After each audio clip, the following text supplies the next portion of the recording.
Thank you. Good morning, Speaker. My question is for the Premier. This morning, the Legislature will be asked to vote on your general budgetary policy. But as we've exposed, there is nothing more here than a shell game. You're pretending there's new money for transit when there isn't. That plan was already announced in last year's budget.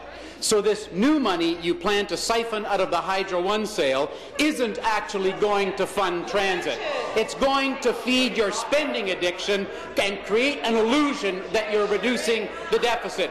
Premier, if Quebec can balance their budget and have low hydro rates, why can't you? Thank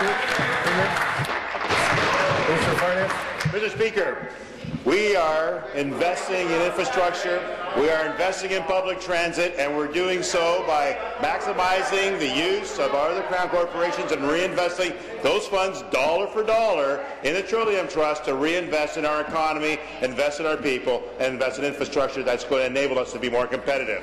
That is very clearly stated out in our budget. It's clearly stated out in the way we're going to come to balance by 2017-18, and it clearly states that we're exceeding our targets year over year. And, Mr. Speaker, Ontario has the lowest cost government in Canada because of the step that we've taken to enable us to be competitive, and we're succeeding ahead of every other province and every other government in this Canada. Well, Premier, yesterday you moved to limit budget debate to only have hearings in the City of Toronto. We understand why you don't want to take your budget to the rest of Ontario. That would mean you would have to face Jennifer in Ottawa, who told our pre-budget hearings that she has to turn her hydro off from 6 o'clock every morning until noon, and again from 3 every afternoon until 7, just to pay her bill.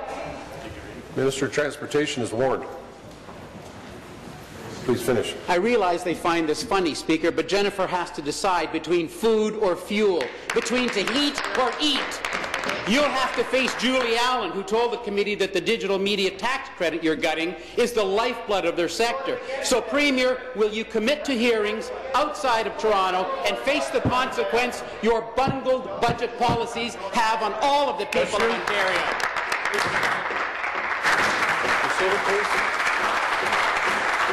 Please. Thank you. Minister of Finance. Thank you, Mr. Speaker. This budget, 2015, as well as the budget of 2014, had the greatest amount of consultations of any other report that we put forward in this House.